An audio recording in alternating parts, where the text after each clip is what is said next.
you're tuned into the show that informs, improves, and inspires racers everywhere. The Northwest Race Report. And now, here are your horsepower and performance hosts, Terry Bridges and Glenn Lippy Tower.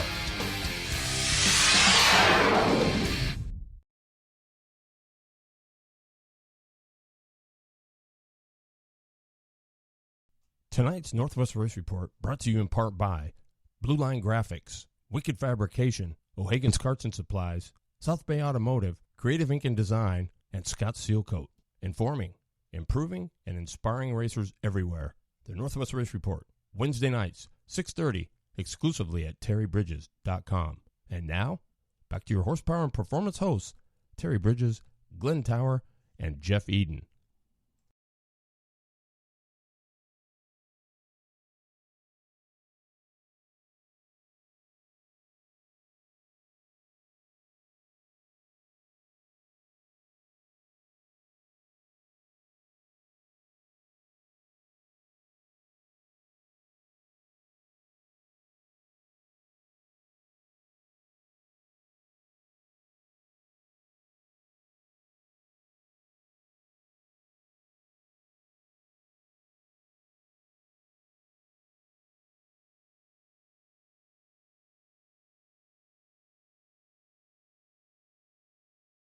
Hey guys, What is going on, Big Joe? Thanks for having me. This is pretty cool. It is good to have him in the house tonight, and Mr. Jeffro is out sick, so he's got an open seat, and he took right to it. So, yeah, I made it. Sorry, I had my thing turned down here. So we got the Ironman Joe Stackman in the house. We got Jason Suchich in the house. P1, P2 is Brent Meyer, Daryl Kelsel, P3. That Kelso guy, he's getting right in there. Stephen Chase and Joe Ransom. I've been watching you, Joe, tonight. You're doing a great job on that Monster Energy. Yeah, and those of you that don't know, Joe Ransom is BLG. What do we say? North. He's the graphic guy. Yeah, he's BLG North because actually, for those of you that might not know, Blue Line Graphics is actually located. Their hub is in Denver, Colorado. Nice. You knew that, right? No, I didn't. I did not know that either. Yeah, that's where they're at. Brian Esquinia and the whole gang is there. He and his partner Jason work it there, and then Joe Ransom is BLG, I guess, North or kind of. Well, we were just talking, right? Right. North, East, Denver. So I'm gonna say it's got to be North. Just whether it's Northwest or Northeast, I don't. Does it matter? We got the Ironman. It doesn't matter. Joe says nationwide, baby. Yeah, nationwide. Well, that's it. Scott Keeney in the house. Scott Warning. Do you know Scott Warning? Not personally. You just heard of him? Yeah, oh yeah. Yeah, yep. They had a good run the last half of the year. His son Joe. Yeah. Came up, and he is the Ohio Valley UAS champion for 2016. Right. Yeah. So that's awesome stuff. You probably are wondering, who would they be asking for? Jeffro. Yeah. Mr. Jeff. He's under the weather. He is, and I have to say thank you to him for staying home today, because I got a lot of work lined up, and I'm busting my hind end, and he'd be the second person today that stayed home and didn't bother to give me a cold, and I'm really thankful for that, because it is the cold season. So thank you for staying home, and thank you to my customer who sent his wife to the job instead of him today, because I didn't get to deal with him. So yay! I just had to throw that out there. Yeah, cool. So Ironman, what? Man, good to have you here. I am so proud that you invited me here. I'm happy to be here. Thank you. Yeah, it's awesome. It is awesome. I mean, it's humble, but this is where it all takes place. This is super cool. Well, what a great setup you got. Yeah, we're working on it. For me, it's where it all got started, because I came to the races to watch Joe one night, and that is all it took for me. So he was threatening to buy a race car, drag car. I said, that's not racing. You need to come check out Oakwood. That's what happened, too. I was looking at a front-engine dragster, and he talked me into coming and watching a go-kart race, and here I am, and I couldn't be happier. Isn't that cool? How, I mean, there's probably some really cool. We're just going to have to do that. We're going to have an episode of, how you got started in karting, right? Well, That's a my affiliation with the Ironman is one of, I think, maybe I can't say hate, but you use the love-hate relationship, right? But that's not what it is. The hate isn't the right thing. It was kind of the unknown versus, because when I came, it was on a whim. It was for you remember Trucker Dave, right? Yep. Trucker Dave, and it was the start of the Buddha. It was BK1, I think. Yeah. Oh.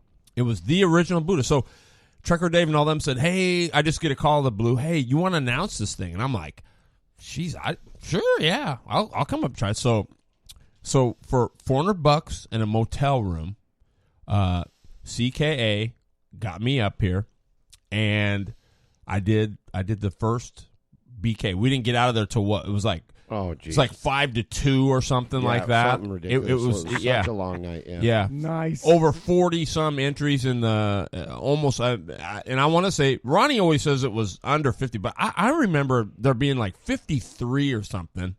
Everybody qualified.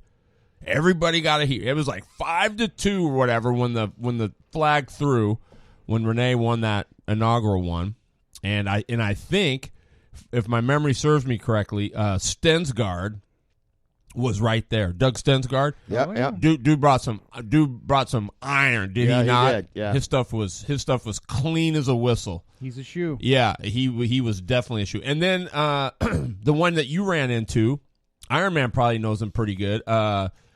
You just saw him at the fair or somewhere. You said, "Oh, I ran into TJ Bexton." Oh, yes. Yeah, dude was fast too there at the end. I mean, he had that suit on. Whatever, he was a monster there at the end. What, BK 2-ish, 3-ish, maybe 3-ish, I think. Yeah, I mean, just dude was he was on point. I mean, both those guys were but I remember Doug because his stuff always looked like he just got it from Hager 4, right? Yeah, he took immaculate care of his stuff.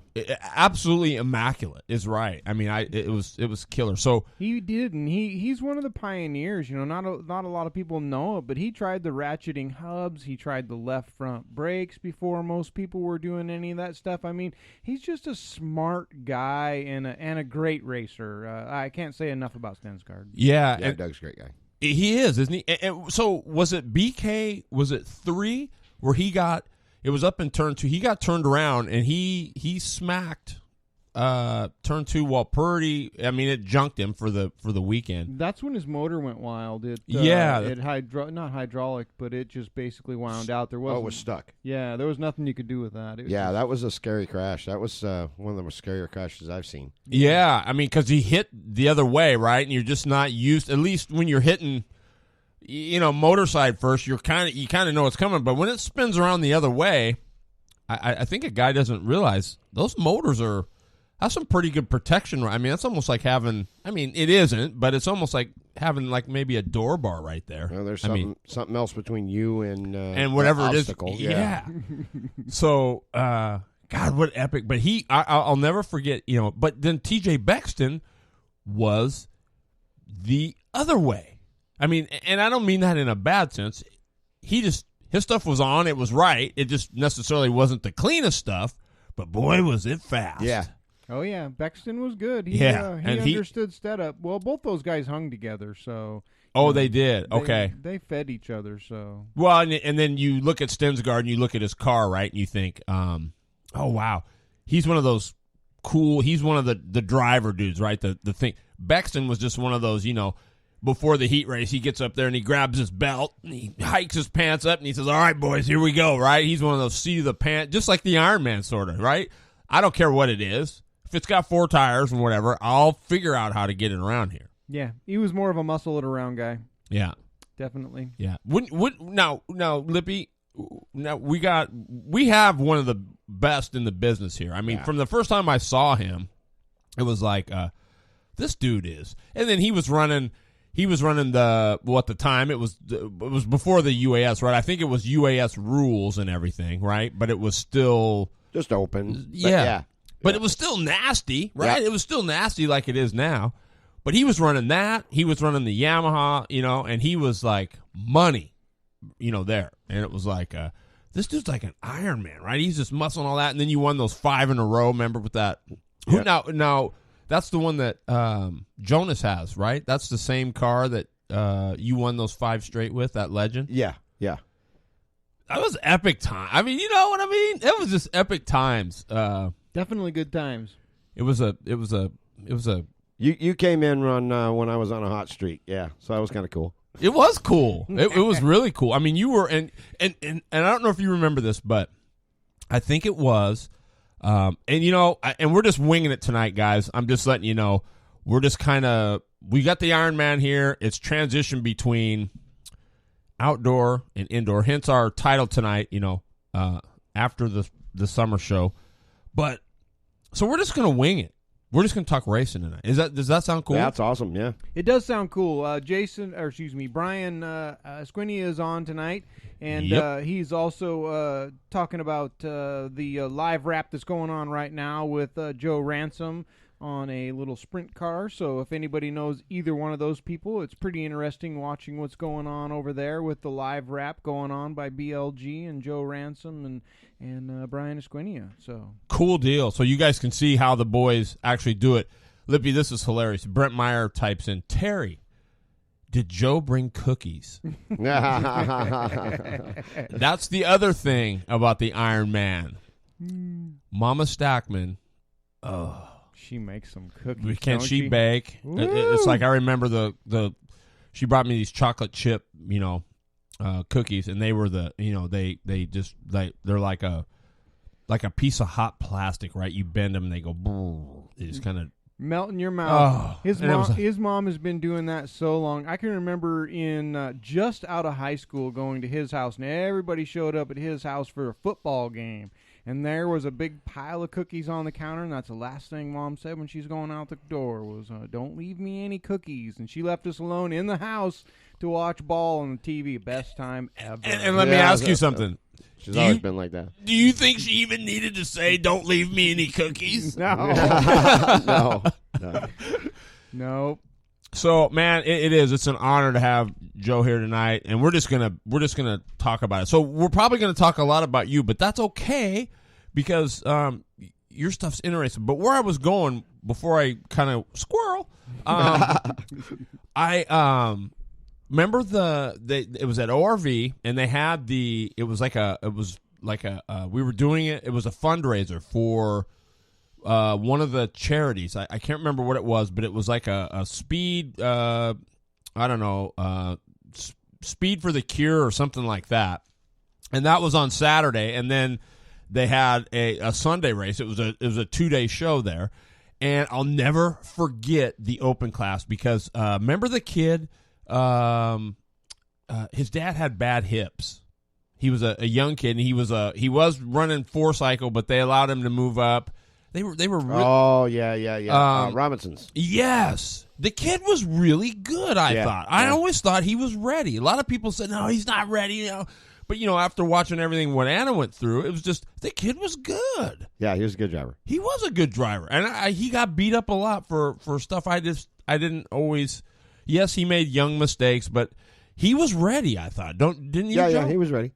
Yeah. I never, but it always seemed like everybody was like he wasn't ready, but it was God, I can't remember if you were leading or what it was, but it was so crazy because they came into 3. This was coming to the flag, mind you, and they come off of 4, and all HE double toothpicks breaks loose. So first ends up 4th, third ends up winning it. I mean, it was just right. It was just one of those.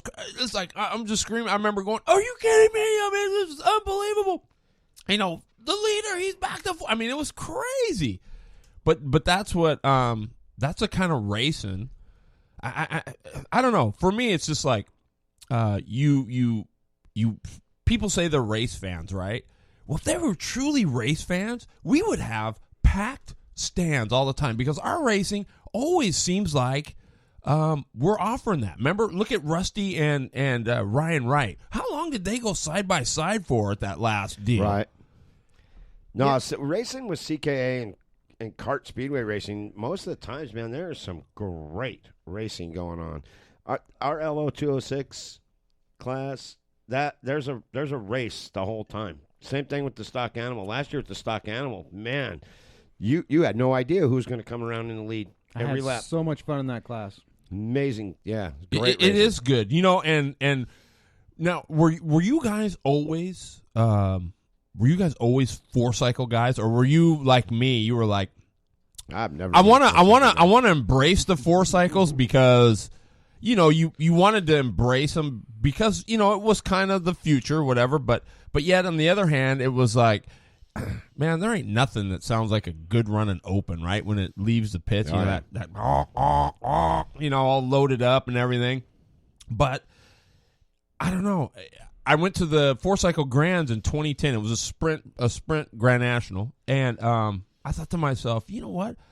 I don't care if these guys really aren't as fast. You gotta have it all in 4-cycle. You gotta have the strategy. You gotta have the speed. You gotta have the setup. I mean, it just isn't one thing. I mean, you really gotta have it when you go 4-stroke racing because it's like a big chess game the whole time. You watch the kids, especially when my kids were coming up through, when Anna was coming up through from Junior 1 to Junior 2, but even before when I first started, the kids that came out of the restricted junior 4-cycle classes, when they made that transition from either restricted 4-cycle or into a KT, you could tell who had a lot of laps in a restricted 4-cycle because they were smooth. They were so smooth and consistent. They were immediately up front when they got into a higher horsepower deal because the 4-cycle, the lower horsepower 4-cycles, especially the restricted junior stuff, if you're not smooth and dead consistent, you're not up front. Yeah, one mistake and you're done. Yeah. It takes you laps to make it back up. So. Andy Randall's the best example of that. When he came out of junior and came into adult, he was up front right away because he was just Mr. Smooth. Really? Yeah, it was. You could always tell. First I got to put a shout out to Bradley Ransom out there working away with, I believe it's his dad.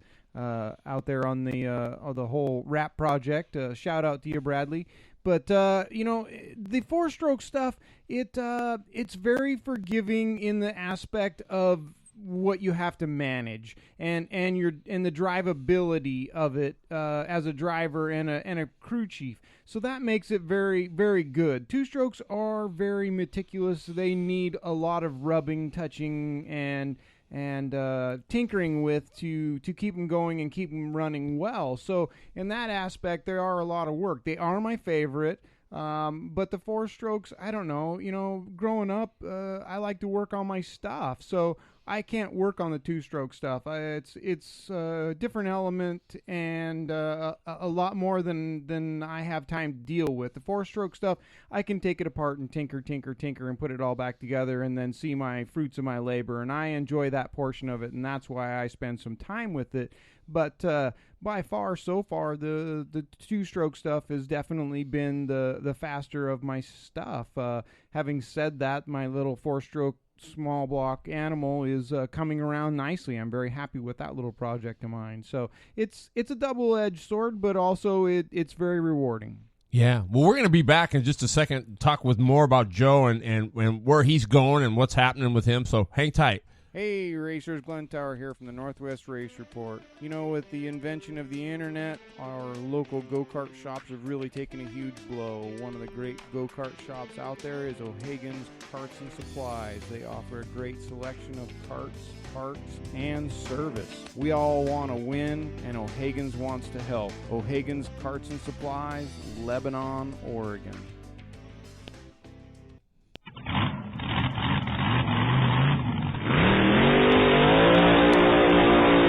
And as always, tonight's BS session on our transition show today is brought to you by the good folks at Wicked Fabrication. Since 2002, Wicked Fab been doing the best in automotive fabrication and hot rods. They are the best in the business, Craig Wick and his gang. So check them out online, www.wickedfab.com, or on Facebook at Wicked Fabrication.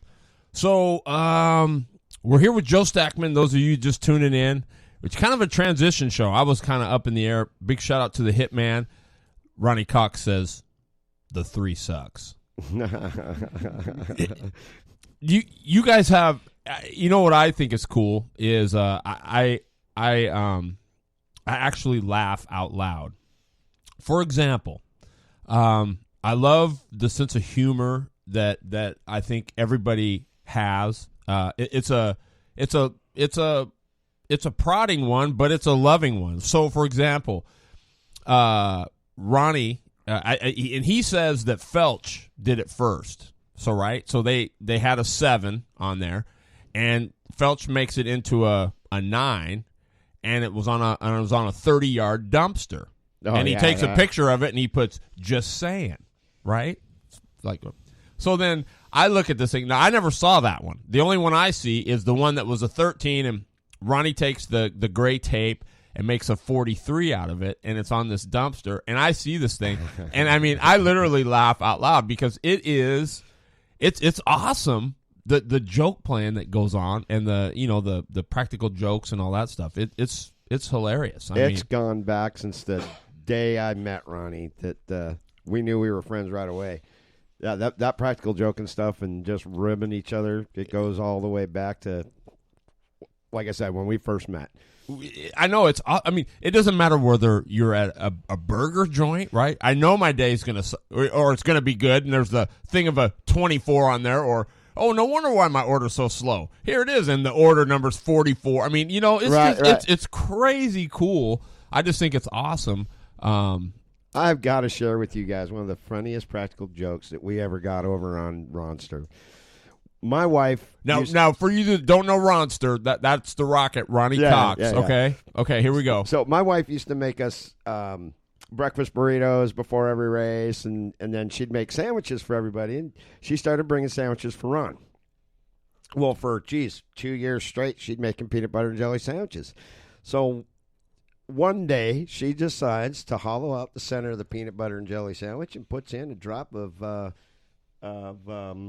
what the heck was it? Tuna fish. She puts a thing of tuna fish in there. And so we're in between the heats and the mains, and Ron's chomping down on his beautiful bologna or peanut butter and jelly sandwich, and just the look on his face when he hit the tuna fish. What the? I mean, that's I mean, and we're always talking about, what's wrong with the sport and how can, and I think that's an honest attempt to, we honestly want to make it better, right? But I mean, for all the stuff that is wrong with it, I believe all the good outweighs. At least for me, I can go back my 30+ years, and I mean, for me, it's always been about you guys. It's at the end of the day, if you can't handle relationships or deal with relationships, you're never going to make it anywhere. It doesn't matter what you're doing, right? And I think that's one of the biggest things that, I mean, if it ended today, the people I've met, the friendships and relationships that I have now, I mean, I can't even begin to tell you how awesome it's been, right? Just the great people I've met, the people that have gone above and beyond to do special things for you, or to help you out, or I mean, it's just crazy cool how it all kind of works together if you really start looking at what we've got there, the cohesive group. It doesn't matter if you're Mississippi, Dave Chisholm, and all that, It's like we all care about each other, absolutely, no matter where they're at, because we all know the heartache and the hard work and the heartbreak and sometimes just the frustration that we go, because it's the same everywhere. It's the same everywhere. There's a reason I've been in this sport as long as I have. It's because of the people.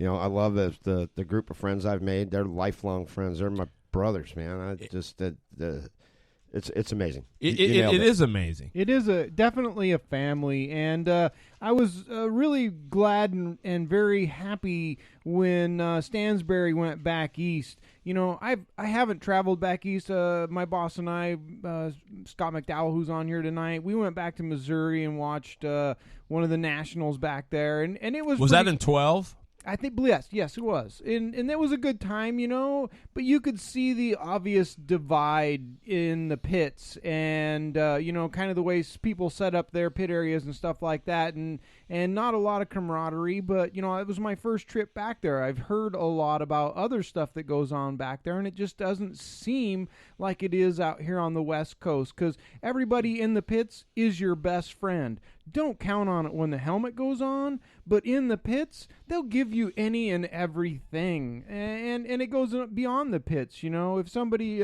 needs something in between races, midweek, that kind of stuff, it's still the same way. Everybody is so... family. It is just family. So it is a great group that we got out here. It's not just here in Washington. It's the whole West Coast. Everybody is that way. Everybody has a great time. Everybody hangs together when it's not race time, and you can find anybody in anybody's pit. It's just it's tremendous. It is tremendous, and I think a lot of times too is it's no different than the big time stuff, right? I mean, you've got the guys, you've got the Hitman, the Ironman, you've got Smoking Steven, you've got the guys that are in that upper echelon, the Fouls, all the guys that have been around that are super experienced, that pretty much every, and I'm just saying people I know, but you got Yao and Westerfeld and Wes Snow and John Gardy and all those guys, Terry Hollyfield, all those guys that are big guns back there. People still, it's still that, oh my gosh, that's the Ironman, Joe Stackman, right? Even though Joe says, man, I'm just like anybody else. I'm approachable. I can do, look at like Ryan Diotti, right? Same thing, the Hitman. He's such a good guy. Stephen Shea, all those guys, they're approachable. But you don't know that as a, right? You know what I mean? All you see is, like Lippy said, when the helmet goes on, that's what you see, and so you kind of look at them in this. You put them on this pedestal when, like you've always said, hey man, it's all good. I love you just like you love me. I mean, we're all the same. I'm nothing special, but people don't know that. They just still know, boy, the Iron Man's one of the big guns, and boy, I don't know. I'm afraid to talk to him or whatever. You know what I'm saying? Yeah, and I think that's one of the things that I think Lippy and I try to stress on the show all the time. That's why that's so hugely important that that you are approachable and that you do watch what you do and how you act. And I mean, do you feel like you've got to? I mean, you're always still yourself, but do you feel like you're maybe held to a little bit of a higher standard? Maybe not by other people, but I know I hold myself to a higher standard. And I'll tell you a little story. A couple years ago, I've been known to be a bit of a hothead over the years and stuff, but I really try to control myself. We got a lot of people watching us, and a couple years ago, Wayne Felch and I had a disagreement on the racetrack, or opposing views on what happened, and we had it out afterwards. Him and I shared words in the pits, and it was a kind of an ugly scene. But what came out of that was Wayne and I talked and said, we're ambassadors. We can't act like that. And he's like, we got to be above that stuff. And I said, yeah, we do. We got to be above that. We're ambassadors of the sport. We can't behave like that. And actually, Wayne and I always got along, but it was actually something that brought us together closer as friends after that happened. And I've made it a point to really check myself when I feel like I've been wronged. Because all of us are ambassadors of the sport, especially to the younger kids. Man, there's nothing true. And it's funny that you bring that up, because I was talking to Fowl today, and we talk usually once a week or so. Hey, Fowl, if you're tuned in, by the way, I hope you made it, because you said you were going to be here. But he finally got in the 21st century. He got a laptop, so it's like, oh, all right. He says, I'm on the internet. Hey, but that is that's happened. I can't even tell you how many times that something bad has happened, and then you become good friends because of it. I remember, and I'm not a big drag race guy, but I was working for Jay Livingston at the Woodburn drag strip. Yep. I'll be the first to say, I didn't know dick about drag. I didn't know. I was still trying to get in the routine, but I was up front, and you had the clipboards where you sign in before you come through the gate, and I was just trying to get ahead of the game and go up there, and Bucky Austin was in there, right? And I said, hey, what's going on? And just the way he went, it triggered me, and I said, what is your problem, dude? I'm just out here trying to do. He was just a dick, right? And He's arrogant. But throughout all that, he actually came up and apologized. Said, "Hey, man, I'm sorry for that." And I said, "Hey, man, it's all good and whatever." And from that point on, whenever I was there or whatever, he always made it a point. I wasn't there. It didn't happen a gob of times, but the other times when I was there, he made it a point to come up and say, "Hey, man, what's going on?"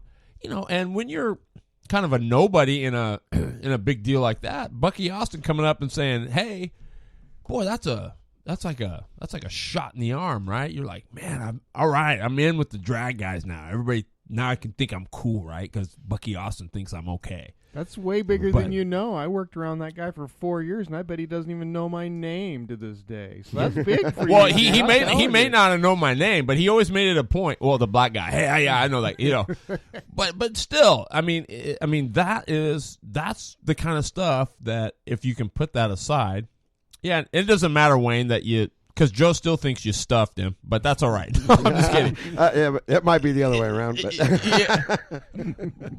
but still, when you have stuff like, let's go back a few years to the BK with the Shane Smith and Wayne deal. Deserving, not deserving, irregardless of that point, that's the stuff you can't have. Yeah, you can't have that stuff. You just can't, and that's. But really, wouldn't you guys say that's pretty few and far between? For the most part, it is few and far between. But it's our sport is passion, and that's what Joe had with Felch. They were both very passionate about what they do. So it's easy. It's not, well, I guess it is frustration at times, but it's not disgruntledness or anything like that. It's just the passion to win. It's the passion to get another spot. It's the passion to get around the guy. Yeah. It's a passion for the sport that we have that drives us to that point. And yes, there is a line, and sometimes it goes over, but you're right, Terry. It's not very often, and usually when it does, it'll take a while, but parties involved bury the hatchet and become better because of it, and generally it doesn't happen again. Right. There are some instances out there where people just don't and can't forgive, but that's life, and it's everywhere. It's not just kart racing, so I wouldn't say I would blame it on kart racing. It's just life. No, man, you're racing, you're competing, you got the helmet on, you're going as hard as you can. Everything's about that, so you're so singly focused, and your adrenaline's going. I've been doing this a long time. The adrenaline's still, man, especially when you're in a good, hard race, an evenly matched guy, and you're just going wheel to wheel with one of the best like Felch. You're really trying to, and it's just you're pumping everything about you is go, go, go, and then you have something silly happen. And most of the time you can go afterwards and talk about it and go, yeah, it was dumb, I messed up, or, whatever, sorry about that, and it goes away. And then sometimes it spills over. But you're right, it is few and far between. Yeah. And sometimes it's that, if you nip it in the bud, it isn't that one that festers, and then there's another little one, and then a couple, 3 or 4 more little ones, and then maybe there's a bit, and finally it just comes to a head where you go, look, man, I mean, this is enough. Yeah. And that's when you can, but then on the other hand, like you said, it makes you a little, it makes you stop for a minute and go, I remember refereeing that they say, one of the coaches says, boy, the referees, and I was on the other side. I hated ref. I was one of those, it didn't matter what they called. It wasn't right. Are you kidding me? Right. Good grief. Open your eyes. I mean, good God. You know what I mean? And so when I finally had to do it, it was all, you put the stripes in now it's a whole, now the game looks completely, you're not 3 or 4 or 8 rows up on the stands where you can really see that and have time to actually think about, and put together everything. You're having to recite the rule book, on an instant, what is this? Boom, we got to, whatever it is. So yeah, try being a race director, huh? It's no different. None. Right? It doesn't really matter what you're refereeing. It's no different. But the coach said it's amazing how good bad calls are that you thought the night before look when you've had time to cool off and actually watch the tape. He said you'd be amazed at how really good and accurate a call is. Because at the time you're not, like you just said, your helmet's on, you're thinking all you know is you got screwed. And you're not happy about it. And it doesn't matter whether you maybe have stuck your nose in where it shouldn't have belonged. It doesn't matter at that point. All you're thinking is, I got hosed.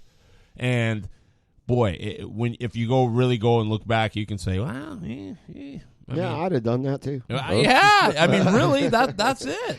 And that's what we mean when, like Lippy says, take a minute, think about it, and if you most of the time, if you really think about it and you're honest, you need to own up to, okay, you know what, that really wasn't. That was just an incident. It appeared this way, but it isn't that way. So, I mean, I love how Lippy phrases that. Just own up to it, and that's really what it's all about. But that takes a lot when you're hot under the gun and your crew chief is going, yeah, he did, and that's when you hopefully have somebody that says, hey, you know what, Joe, or you know what, Lippy, I mean, it was one of those. Well, I'm lucky because I got a motorhead and a racing fan of a wife, and then my buddy Art. Yes, yeah, Art Pipkin. Both yeah, of those you two guys. I mean, my best friends right there. Those two ground me a lot. If I feel like I've been wrong, they usually put me straight. So will Art say no, Joe? Oh yeah. Really? Oh yeah. He won't. He's my. Both Sean and him are both my biggest. They'll set me straight right away. Yeah, that was stupid. Yeah. What do you mean? He chopped me. No. He has every right to be pissed at you right now. Yeah, wow. Type of thing. Or, boy, you really stepped on it that time, didn't you? Well, Lippy, I mean, you said you and Rusty kind of have the same, right, kind of deal where I think you set him straight more than he sets you straight, right? Or well, Rusty's an aggressive driver, so sometimes I do end up I don't want to throw him under the bus, but yeah. No, you're not. We're not throwing here. We're just talking here. I do have to talk to him once in a while, and just get him to ratchet it back a step. It's not so much now. He's gotten a lot better at it. He understands, and it is a very competitive sport, and a lot of people, when we got into it and with the club and everything, we were very few in numbers, and he did well, and now everybody's really catching up to us, setup-wise, motor-wise, everything else. Everybody's starting to catch up to us more, so he's got his hands full a lot more, and he's got some more respect for everybody out there, and we understand, especially the club atmosphere is very good, and Salem is good too, but it's a whole different group of people that we race with down there at Salem. So it really puts us in check and, gives us something more to shoot for, because there are a lot of good people down there and great racers, and we like to be raced the way we race. And if you race us rough, we'll race you rough back. But if you don't, it's a lot more fun, and we have a lot more fun. So we don't go in there to try and take people out, but we don't let them take us out either. So, well, what do you think of this? Scott Warning writes, racing is unlike any other sport. In other sports, 50% of the participants are going to be winners. In racing, it's only one. But it takes a whole lot of people to help that one person win, and I think that's why racers all want to help each other. There's a serious trust factor also that plays out when you're on the track. Boy, ain't that the truth? That's a great assessment. And, I go back to racing your son, Justin, last winter. Yes. There was two of us in the class, and that was the funnest race I had all winter long. You guys put on a show. That's awesome. it. And that's what nobody gets either is, do you realize how hard it is? It's almost harder to put on a show with two guys or three guys than it is with, 30 or 13 or however many. I mean, it is really hard to keep, because one guy boo-boos and the guy runs away, and that's pretty much it, right? We call it good. But to sit there and go like Rusty and Ryan Wright did, like you and, I mean, to go do that with just two guys lap after lap. Yeah, you got to have trust in the other guy. Yep. And then when there's a guy on the outside, the guy on the inside's letting you.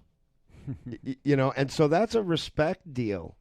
That's a respect deal. When a guy comes down underneath you and gets back under you, you let him to a degree, and you got to have that respect. But then that's how you have amazing, great races like that, like you and Justin had back and forth. You guys passed each other, 5 times? Oh yeah, it was epic. But they let each other that, do it. But it was either that or somebody was going to spin. Right. So that's what it was all about. We were both great drivers, driving those things to almost the edge, but neither one of us has crossed over it for that whole race, and that's what made that race so great and so much fun. I mean, I had so much fun on that race. And I think you said it just what you said in a lot of respects.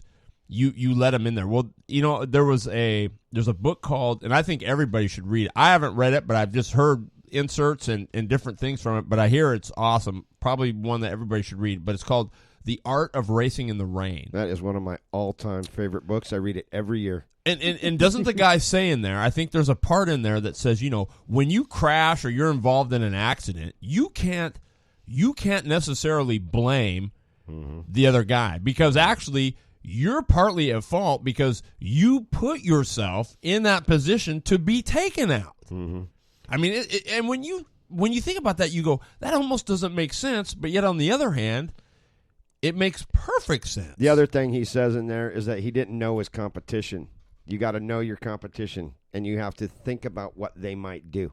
That's a part of the game. Yep. Oh, absolutely. See, go ahead, Joe. No, that's just so he also makes in that analogy that he uses. That book is so great because it brings you to so much light as to the analogies between racing and life and just how many parallels there are throughout that whole book. But he said he forgot who he was racing. Yeah. And this, and Lippy, we talk about, and I don't know that we actually get on this, but in a nutshell, that's what we're talking about is when we're saying, there is so much more to being. Anybody can be fast for a minute, right? Everybody's hit that. You've just hit it. It's your deal, and you're fast for a minute. But I'm talking about the Ironmans. I'm talking about the Diottis, the Chases, the Rossmeyer. I mean, those guys, you guys are fast week in, week out. It doesn't really matter where you're at. Nobody can take you lightly. You're always just there. And I think there's so much more to that. And that kind of gets it, is you got to understand your competition. You got to understand your car. You got to understand the track stuff. There's just a lot to it. I mean, it's a mindset too. And one of the things that bothers me about the up and coming drivers that have come in as of late, and that is the defensive driving. Defensive driving is not good driving. I know it's out there. I know a lot of people do it. And it's not what makes a good driver. When you're working on defense, you're not going to be fast. And just like I've said many times before, when I'm out in the lead or I'm in a position and somebody gets underneath me, I don't immediately go into defense. I don't drive them to the bottom. I don't drive them to the top. I wait for them in the next corner to see what I can do to get my spot back. I don't worry about driving them into the berm on the way into the corner to get my spot back, because that's just not good racing, and it doesn't make for good racing or a good race driver.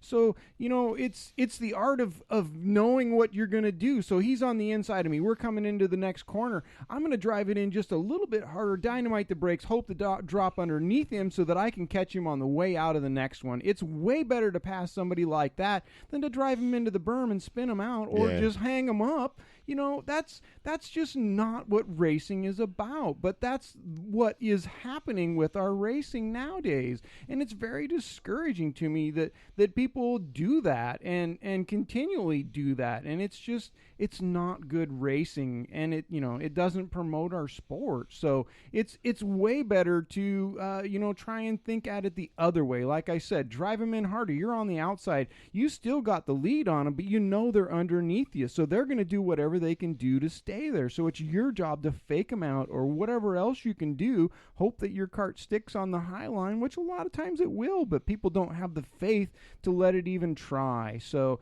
it is knowing your limits and racing to them, but also it's knowing the other person's limits and what you can get them to do to screw up on their own. It's all part of getting in their head. You know, everybody used to want to bump into the back of them and get into their head. And, you know, sometimes that does work, but other times it doesn't, and it just makes them more defensive. So, you know, there's a lot of aspects to it, and it's not just that. You're right. And for those of you just joining us tonight, our in studio Blue Line Graphics in the seat guest is none other than the Ironman Joe Stackman. And a big shout out to Blue Line Graphics. They've got over 50 different race wraps, vehicle wraps, all kinds of different designs. If you got a custom design you want done, get a hold of Brian Esquinia. He's, in my opinion, he's one of the best in the business as far as actual unique and one-of-a-kind designs. You won't find two that look exactly alike like a lot of the other people. Anybody can, it's almost like you're driving. Anybody can go make and copy a design, but to come up with a fresh one based on just talking to you, Brian Esquinia is the best in the business. So think Blue Line when you think graphics. Giving them a shot, they're gonna be very competitive, you know, price wise. So make sure you give them a shot. You know, so we've talked about a little bit about how great the sport is and some of the cool stories. I'm gonna save mine for last, Joe. Okay. So, he said, I was wondering when that was coming. But I also want to put out there, too, guys, the Hitman, Ryan Diotti, has a new website. It's good. Have you been there? Yeah. It's www.dri.com. I think it's DiottiRacingInnovations.com. But here is the deal. Actually, I'm going to look that up because the Hitman sent me a thing on that. But we've come together with a cool thing. You can only get it on the Northwest Race Report. But if you go there and you want some of his cool swag, the DRI T-shirts, he's got a new one out that's got some stuff on the front and on the back. It's really trick. And then he's got all of his shock packages, his QA1 shocks and stuff all on there. But you get a 20% discount if you use the code NWRR. You have to use the discount code NWRR. You'll do that when you check out. It'll ask you for a discount code. You put in NWRR, and you get 20% off your order. Awesome. Nice. Anything in our DRI. So that's... hats off to Mr. I'm going to Diotti. go get me some DRI swag. That's what I'm saying, man. Diotti Racing Innovations, you know, he's got it going on. And, you know, we're talking the dwarf cars and stuff. Every champion since 2011, and I don't know about last year, but every champion up since 2011, up to 2015, whoever the champion was on DRI shocks. You're kidding me. I did not know that. Yeah. They're saying we lost it. Oh, no. We're still going? Oh, yeah. We're going strong. At least it is on my end. It's showing that we're live and we're rolling. Okay. So Ronnie lost it. Warning lost it. Kelso lost it. Uh-oh. Let's see here. Tim Chase, have you lost it? I don't think so. It says we're going good here. I don't know. Just got it back again. Everything is fuzzy. Uh-oh. Oh, pay the electric bill. What do you mean? It's paid, guys. I'm not sure. It went down and back up again. Well, let's see. All right. I've got a deal on here. Thanks for that. Technology's good. We're just trying to keep up, folks. Yeah, that's just it right there, you know. There they go. We're picking it back up. So, yeah. I mean, back. Good deal. Wonder how long they keep talking. Well, we have to. We're just assuming that everything is going on here. Don't worry. It was just about Diotti. You know, it's no big deal. Oh, I bet you Ronnie crashed our server. That's what he did. We'll start talking about. Yeah. Well, they'll give me crap. Oh, he loves Diotti. Jeez Louise. Hey, man. You know, Ryan and Steven, and there's others. I know I'm missing them, but they are. I'm gonna feel like an old man right now, but it's pretty cool. You know, they're young guys, but they're bright. They're sharp. They're into mechanics. They know this stuff, man. I hold a lot of hope for the generations to come with knowing that there's guys like them. Oh that yeah. are still being made. It's awesome. It is awesome. Just the resurgence in the UAS class that's been a little, in the Northwest, it's been a little stagnant for the last couple years. But just this year alone, everything that's being built and the people that are coming on board is very, very refreshing. It is mounting energy. It's mounting carts. There's more and more of them being built all the time, and it's a lot of innovation out here, and it's so great to see. It's great to have, good, solid people involved with that class, i.e. Uncle Chuck. I think that guy works his hind end off. If nobody knows who that is, they should. That's Ronnie Cox's cart owner. He does a great job with his stuff and is willing to do it with anybody else's stuff. He helps so many carts out there. And just what he's trying to do with the UAS class, I believe it was on the Betty weekend between Saturday and Sunday. He had a big pit meeting over in his pit for the UAS guys and up-and-coming UAS racers, anybody that's thinking about it. I didn't get a chance to make it to his meeting, but just the fact that he's even taking the time to do that and address those up-and-coming racers, drivers, crew chiefs, talk to them about it, and try and grow that aspect of it is something that is truly missing with that. Everybody knows that I'm involved with go-kart racing out here, but my hands are full with the club and everything else. I don't have time to take the class on and try and grow it. I'm glad somebody is. It's what needs to happen.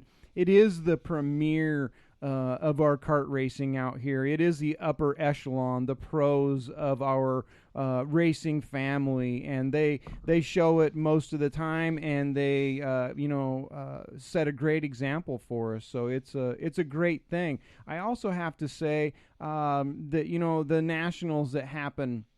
Anybody that has anything bad to say about that, shame on you. Try and put one of those races on before you go and say anything about it. I think what they did a couple days after that to go back through the video and find out where everything panned out is sometimes your only choice. You get that many carts on that kind of a track going that fast. Who can keep up with it, even with electronics and people hand scoring? Come on, folks. It's a tough deal.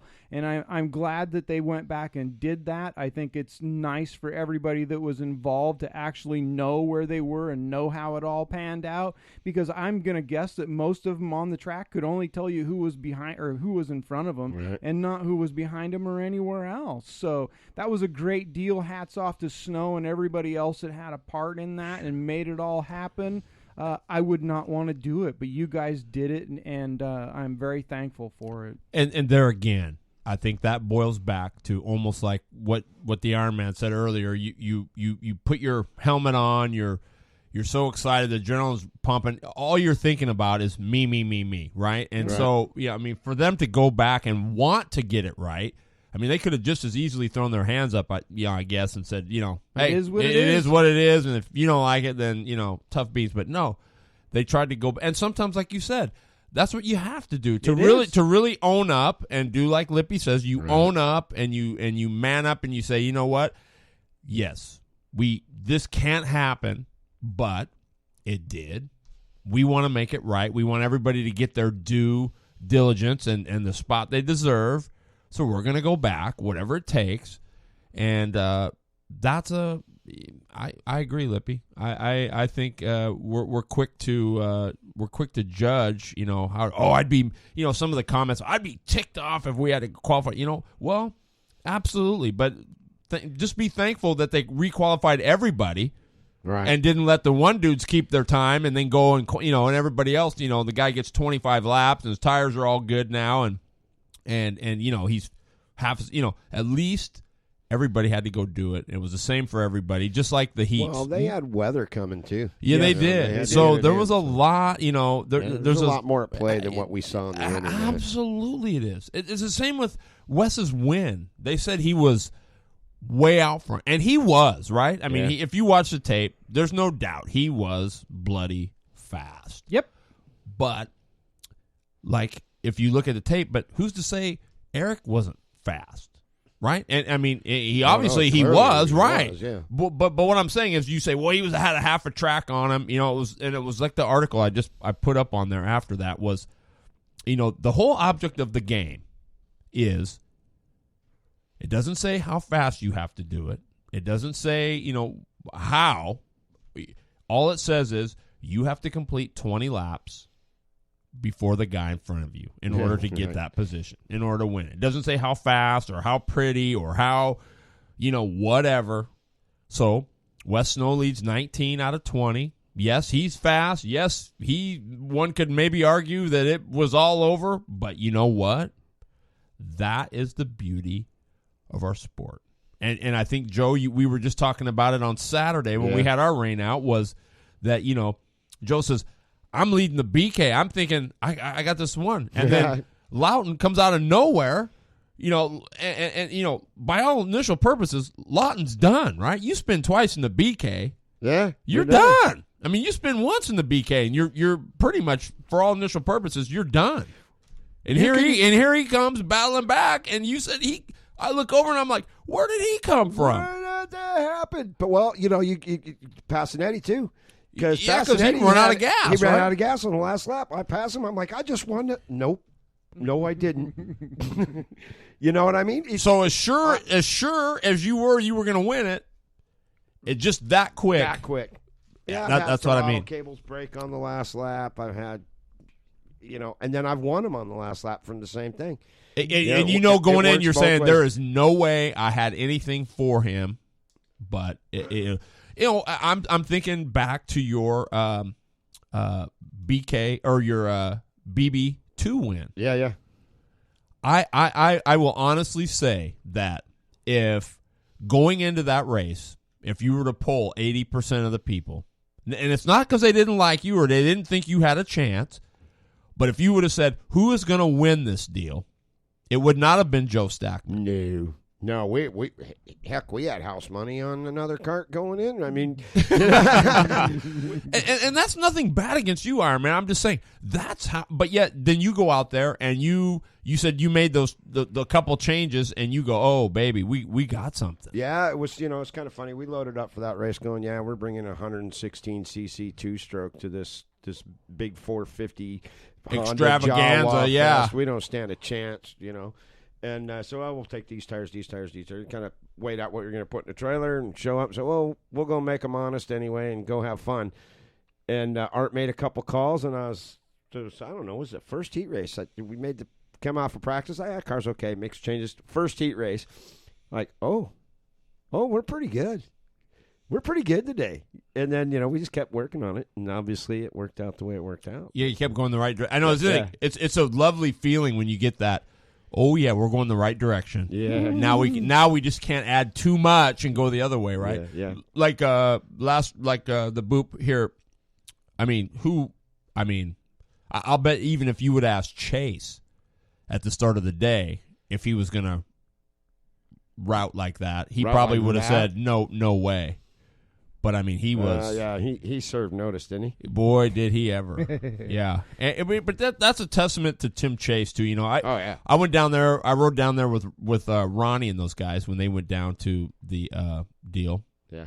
To the Lodi, and Ronnie came off. You know, he was tired. He hadn't slept a wink. We were all just, you know, hustling back and forth. But I mean, and this is a testament to Ronnie too. I mean, I think, but. They got there, and I mean, they were working on, you know, camber. They were doing some weird stuff, you know, stuff you wouldn't normally maybe see people do, right? I mean, it's like, really, camber? I mean, it's like, I mean, the thing has to be pretty good, but no, they were working on some of that real technical stuff, and they got it. But the testament too was hats off to Ronnie, who was up for almost 30 hours, right, before that. I mean, we didn't get a wink. I think we got a little bit after we went to Walmart. And then I got lost in Walmart because I'm like, I need a leash in that store, right? And so they went back to the car, and they were sacked out waiting for me. And so, but Ronnie did a whale of a job. You know, Brad Berg was there. The Hitman was there. And the Hitman was serving notice in practice, let me tell you. But then he missed it on the tire thing in the main. So you just never know. Right. You don't. I mean, that's why we run them, right? I think, is that the draw? Yeah. Well, it's like, sorry, Wes, but he had that thing won by a mile. But something happened.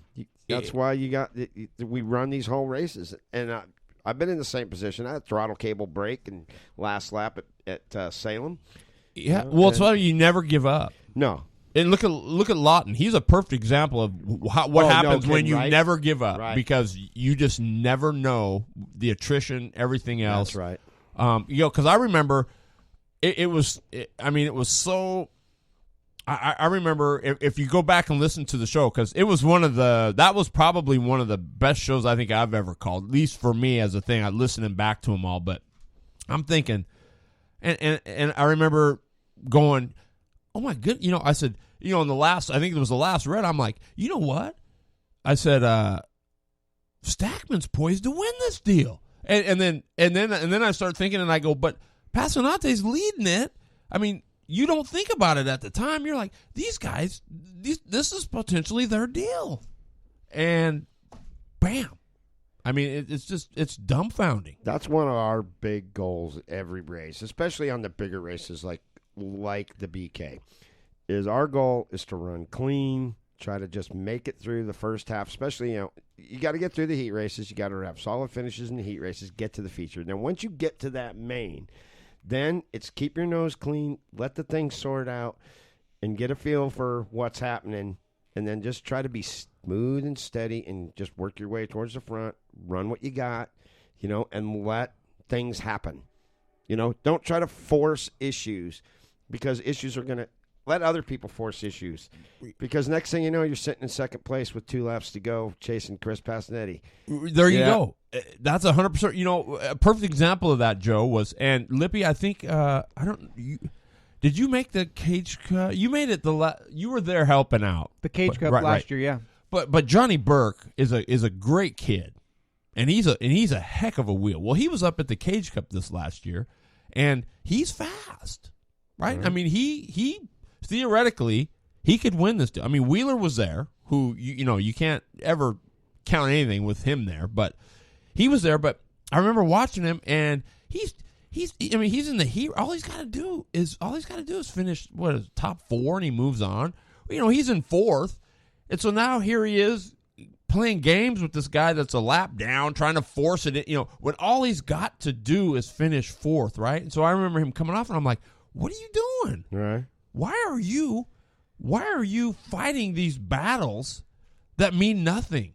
I mean, you're told that you could have easily taken yourself out of there. All you had to do was finish 4th, you're in. Right. It means nothing. It doesn't pay. You just got to get in. But he's in there racing lap guys, trying to get the extra, holding it that extra second and a half to try to get in there, and they rub and get the, he gathers it up and hangs on. Luckily. But it's like, what are you doing? Right. And I think that is a lot of that savvy. That's the difference between being good and being great, right? There's a lot of good drivers, but there's not a lot of racecraft. Drivers. He points out the guys who got racecraft.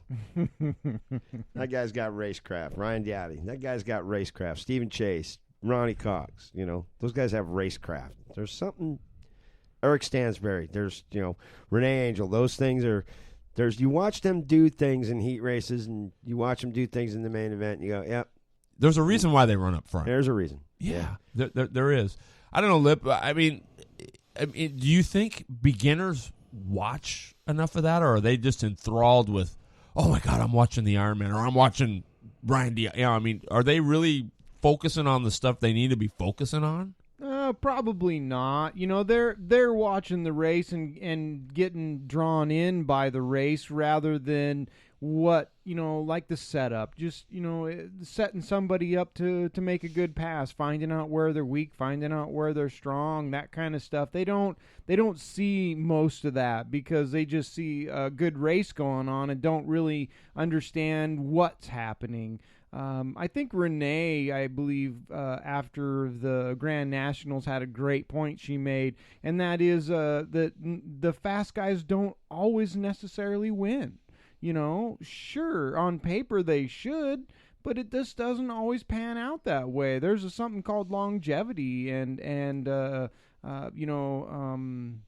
what other word am I trying to come up with? That stamina, being there at the sturdy. end. Yeah, you got to be sturdy. That kind of stuff that really pays off, and having your stuff tried and true, and spending the time in the shop to make it that way, and then being a good clean racer like Joe said, and setting the guy up to get by him instead of just muscling your way through the field. It is good racers and makes for a great show, but I don't think that everybody understands all that goes on. A lot of them just think you throw it in there and bounce off whoever you can to get where you want to go, and that is not the best way to get it done, and you don't make a lot of friends that way. You don't. And, that kind of brings up, we were talking, but first of all, I want to give a big shout-out to Shelby Mayo. Those of you who know Christy Mayo. Yeah. Her daughter turned 9 today, so happy birthday, Shelby Mayo. Oh, nice. Happy birthday. And I encourage everybody, if you're a late model fan or a fan of the super late models here, go to speed51.com and cast your vote for your favorite driver. Brittany Zamora, Molly Helmuth, Garrett Evans. The list goes on. What is his name? Preston Peltier. That guy's a stud. But if you got a favorite driver, go to speed51.com, cast your vote. It's an easy thing to do, but it gets a lot of guys some notoriety that may not get it if they get a chance to win. Also, DRI Online, DRI-online.com. If you are a listener to the Northwest Race Report and you want to buy some swag, or you want to get a shock package, or you want to get whatever it is that he's got going on there, he's got a multitude of stuff on there. Right, Joe? Right. Great website. Go there. Smart guy. Use the discount code NWRR and get 20% off your order. That's a pretty substantial. That's a big discount, but you can only get it if you use the Northwest Race Report NWRR discount code. And then also one of our great sponsors, Creative Ink and Design, as far as and embroidery. They now print banners, stickers, decals, as well as embroidery, screen printing, and digital photos on T-shirts in-house. They're good folks. You can contact them at creativeinc1.com. No, they don't do wraps. They do more screen printing and T-shirts and that kind of thing. So, great sponsor there. Boy, what else do we got? What else can we talk? Oh, I know what we could talk about. I was talking to Fow today, and I know you guys aren't sprint guys, but I think that it will carry over.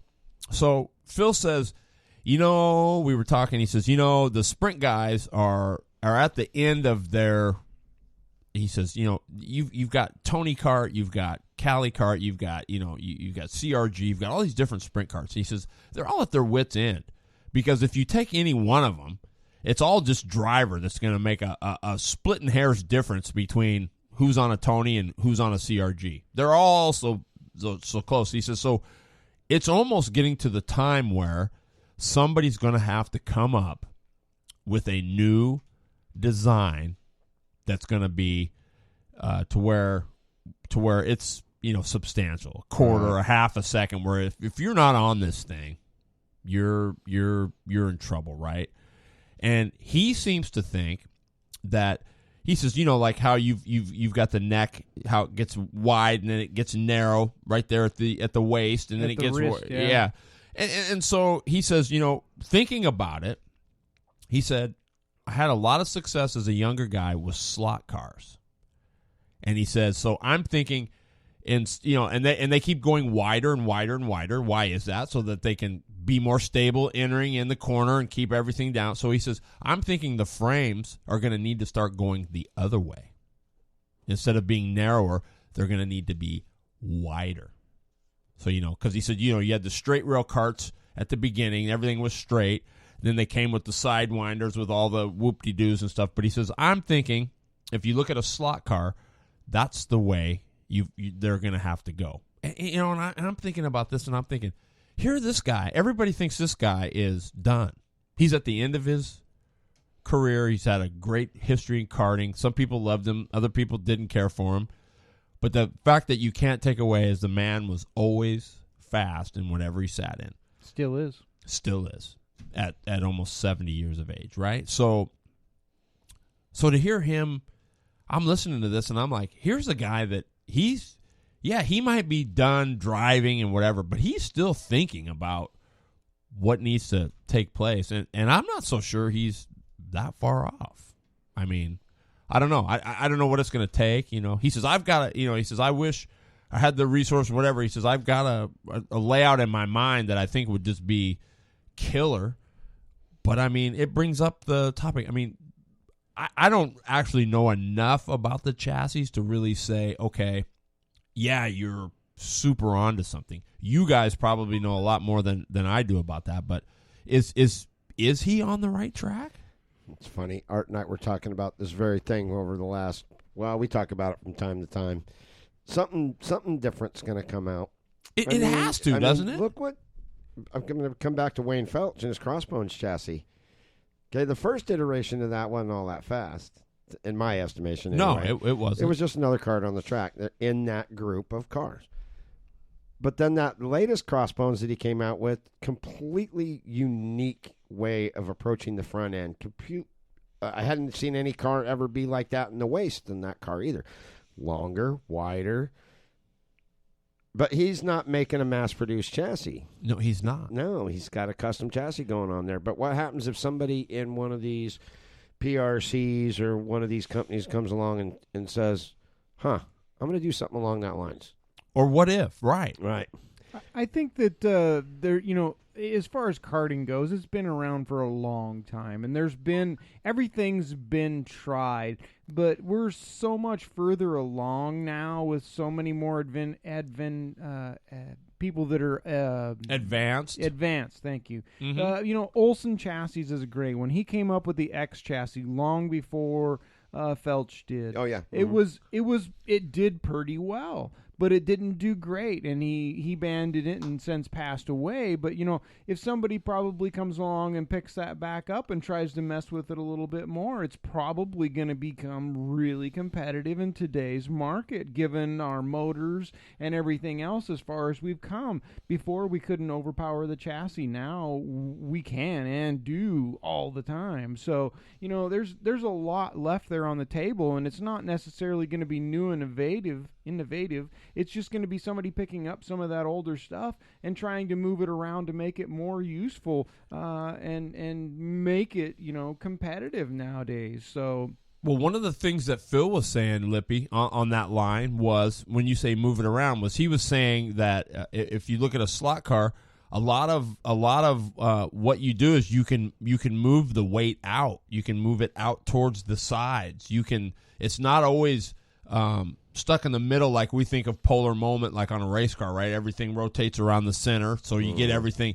You can have all your percentages set, and if you put another 200 pounds of weight dead center in that polar moment, the only thing that's going to change, your percentages will be the same. The only thing that's going to change is that 200 pounds of weight, right? Which is awesome. That's what you want. And I mean, everybody's done it on a go-kart, right? You got to add lead. You got to add 70 pounds. Well, the first 20 or so are strategically placed, and then at the end, it's like you throw your hands up, and just wherever it'll go, guys, shove it on. We just got to be 70 pounds heavier, right? And that's what he's talking about, is being able to have it as such to where you can move that weight out. You can strategically move it if you need nose weight.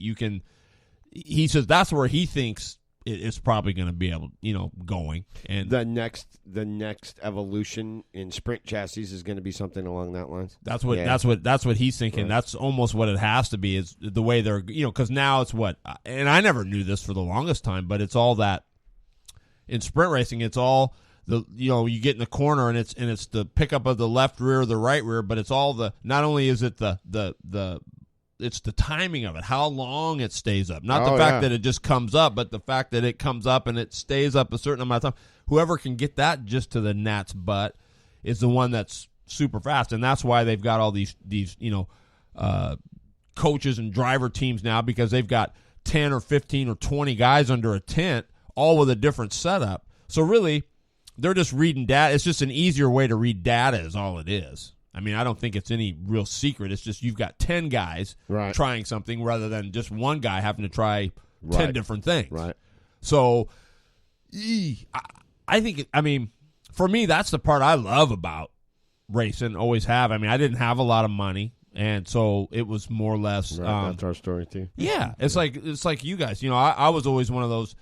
I want to exhaust. I want to make sure everything is where it should be. You know, like on a car, you got to have you want everything close to the ball joint, so everything. You know what I mean? So all that monkey motion is perfect. Well, that doesn't cost you any money. That's just a matter of mounting stuff and getting stuff to where you need it. What guy makes a bracket and welds it on, gets it right, and boom, you're there.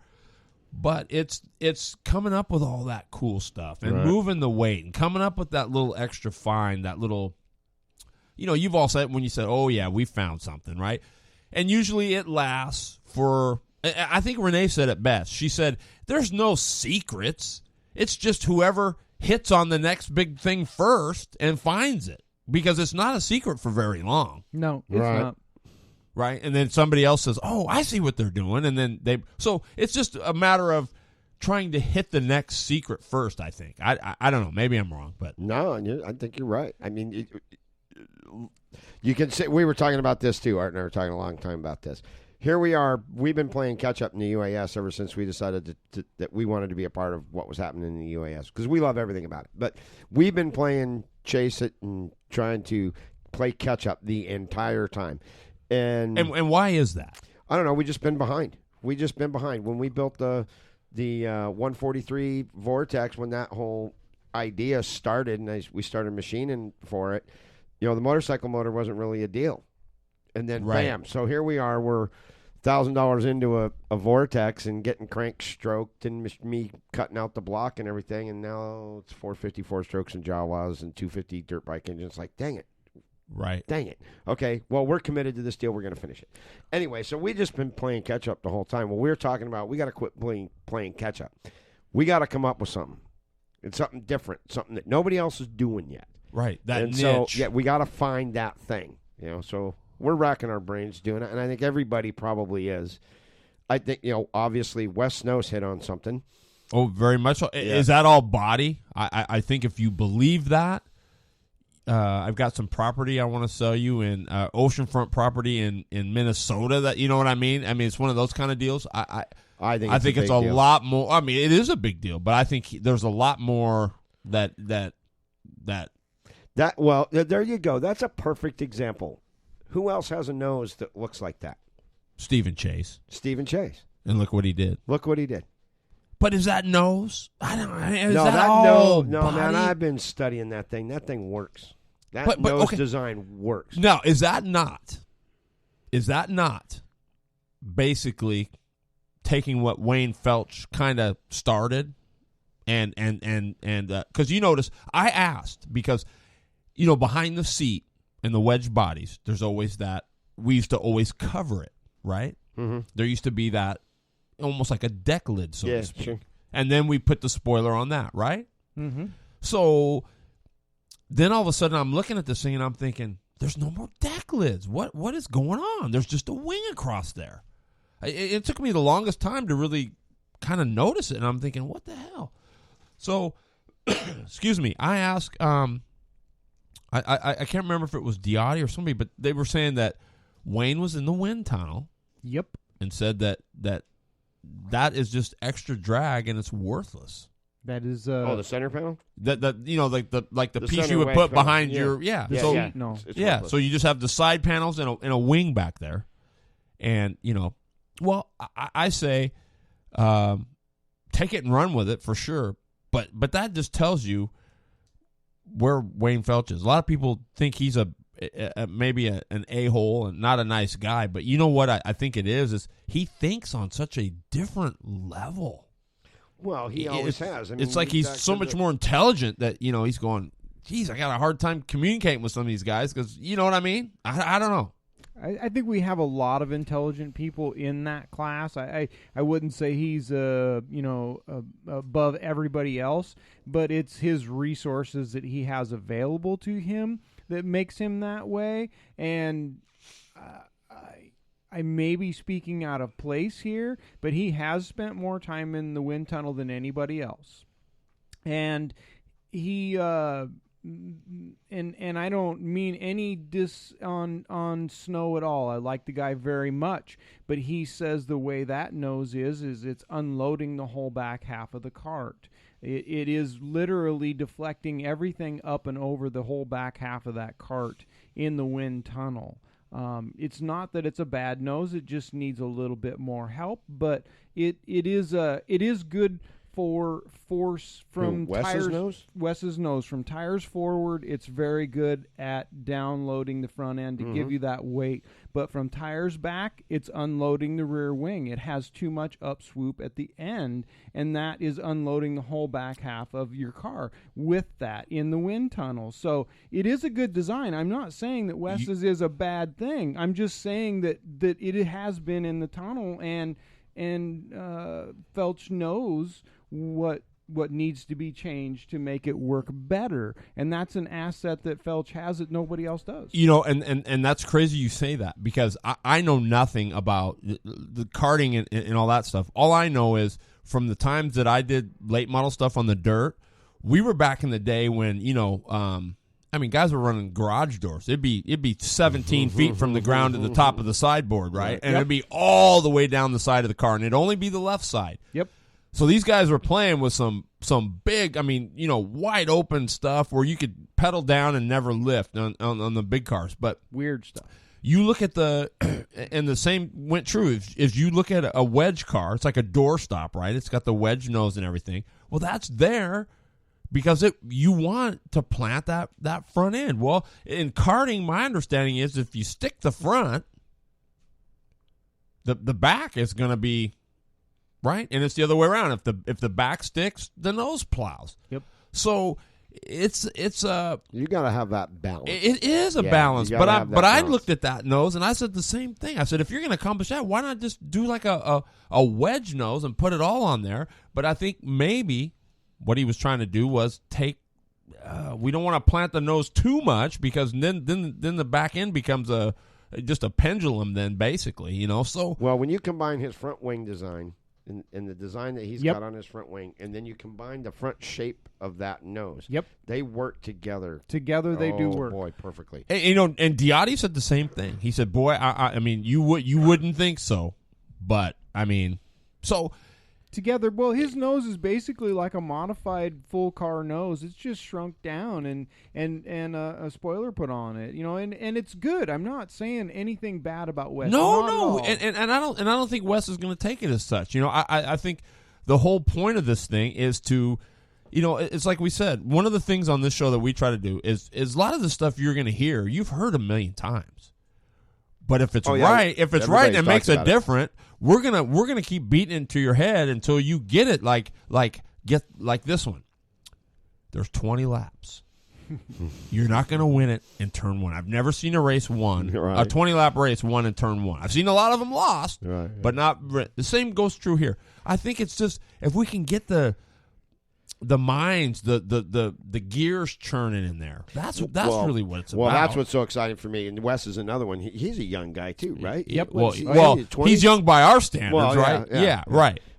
This guy works his tail off coming up with this stuff. I've played around with carbon fiber and glass and stuff. That's hard work. Yep, man, and he puts a lot of effort into that. And it's nice stuff too, isn't it? Yeah, it looks good. It looks really good. Yeah. But no, my point, he's working hard. He's coming up with innovations. Diotti. Yep. Diotti Racing Innovations. It's good to see these young guys, for one. But for two, there's your new thing right now is Wes's nose. I think it's a dominating design. Yeah, it's an entire package. The whole bodywork package. Yep. Yeah. Mm-hmm. But that's the next evolution in the Speedway.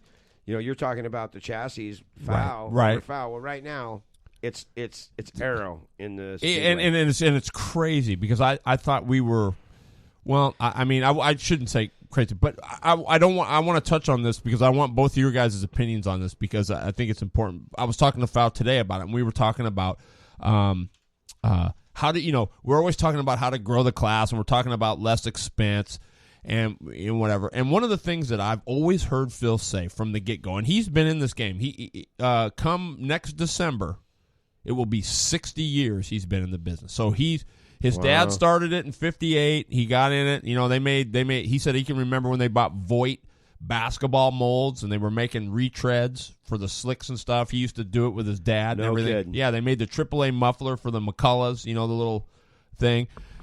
So he has seen. He's like any other seen the whole senior evolution. that's been born in the 90s. You've seen a whole array of different things, and he still says to this day the biggest thing that we're missing in order to get new people involved and yes, you want juniors, but however, if you bring new people have kids. Mm-hmm. And the adults have youngs that want to be like dad and so on and so forth. So he says, I don't know. It's so simple, but he says, until somebody tries it, he says, IKF kind of, they kind of put the poo-poo on it and whatever. But he's saying, like, the UAS, what they need to do is they need to have a novice UAS. And he says the novice UAS would require that you run a 125. And the reason for that is they're prevalent. No, Arizona Opens. Okay, 125. So you still got to have the wedge bodies. You still got to have all that stuff, right? And you do all that. But the thing is, you can stay in that class for 2 years. That's it. If you win 3 or more in a row, you're out, right? Or whatever the number is. You make a thing so one guy doesn't just stay in there and dominate. You can stay 2 years, but you could, I guess theoretically, if you won everything the first year, you went undefeated or something, you'd run out of there. But he says just do it like bikes, where you have the novice, and then you graduate, boom, and then you graduate, boom. He says then it's almost like what you were saying. You could always tell those that came out of a restricted 4 cycle because they were so smooth and they had some savvy and they know what to expect. So now when you get up there, it's not Joe Stackman running against a guy that says, oh, yeah, this 450's neat. I want one because it's big and fast. And they got no clue how to tune it. They got no clue what's underneath them. They got no clue about racing really, period. And so you're out there. Yes, there's 37 guys, but you're pounding these back markers. I mean, how long do you think they're going to last there like that? They're just going to take a butt whooping week in and week out. And it's not because they can't learn. It's just like you said, they are constantly playing catch up. Right. And you can't, there's no playing catch up against Diotti and the Stackmans and Chases and the Coxes and and the Rossmeyers and the Tower. I mean, there's just no catching up. You're behind a perpetual 8 ball there if that's what you're going to do. I don't know that I believe that. We started out. We were in the E-main in our first race.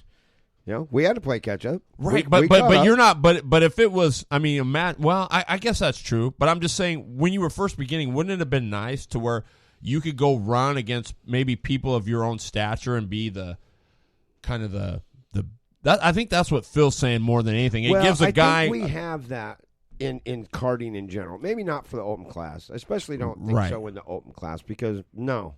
I don't want to go out there and run against people in my own caliber. I want to run against the best. But when we've got a great thing happening right now, this whole Predator thing that's gotten started, boy, what a great tool to get new people in. You can get into it, get your feet wet, and give it a try and see if you like it. Right. We just got to nip the...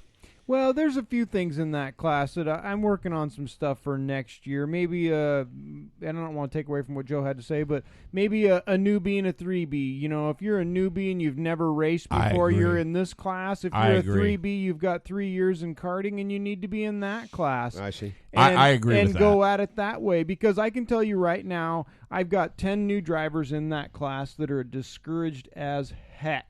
With the Predator, that they can't get out of 8th place no matter how hard they try, because they've got people in there that are and have been great racers for quite a while that are dominating the class, but yet here they come in and it doesn't matter what they do, they can't get past 8th place. Right. And so, it for a newbie to come out. There's a perfect class to do that too. Yeah. It's not big enough yet, though. I mean, we would need more people for it to do that, but that's just one of the things that's happening with that class that is a little bit discouraging. And wasn't that the fear, Lippy, when it started? Was that a lot? Like when you had the 150 to win, right? I think we talked about, Oh yeah, that's really cool. Racers. That's really cool, and you don't want to dock the experienced guys because it gives them a place to come. I mean, I'm sure it's got to be nice for them to go there and go, oh, gosh, I don't have to think. I can just get in the thing and go.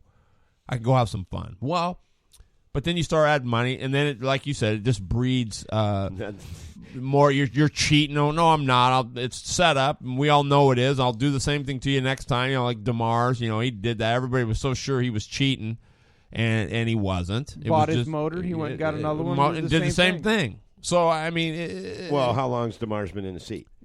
Right? There it is. That's what you're talking about. That's exactly where it is. Right. Absolutely. Us experienced racers should be staying out of that class and leaving that for the beginners. Or if there's a bunch of you that want to do it, that just say, hey, let's get together, but we're just going to be us. We're not going to go take away from these guys that are trying to learn. And we just want to go have some fun. And so if there's 8 or 10 of us that want to go, or 5 of us that want to go do it, that way if you crash and bang, it's no big deal. You guys are. I think that would be a cool thing, right? And but then I see that, because you brought up a really good point. If I got into a Predator car, it'd be on the scales just as much as my UAS car. I need 2 tenths. I'd find it. Exactly. Yeah, definitely. The new guy don't know the tricks that we know after this many years of adjusting camber and caster and things like that. Absolutely. And one of the things that Phil says all the time to new people is that they say, well, what do I need? Do I have to get, he just, what he tells them? He says, go drive your go-kart. Just go drive it. 95% of the questions that you have as a new person will be answered if you just go drive your go-kart. Right. Don't worry about pipes. Don't worry about clutches. Don't worry. Just go drive it. That's true. Yes, you need to be comfortable. You need to get to know your cart, know how far you can drive it in and when to hit the brake, if ever. But just sitting around a campfire at night down there at the ORV park, I sat around one night with a bunch of the Predator guys. And, they did just like Joe said, or no, excuse me, you said, what do I need to do? What do I need to do? And so just, idle conversation while drinking a beer, asking them, well, what's your tires? Well, they told me to run this and they told me to run that. And so I told them a few things that I've learned and, what I know. And, the next day, 2 of them came up to me and said, oh my God, I tried what you told me with the tire pressure. And oh my God, I picked up 3 spots today. Yeah. And just, being there for those people, for one, not harboring what trying to nurture the people that are trying.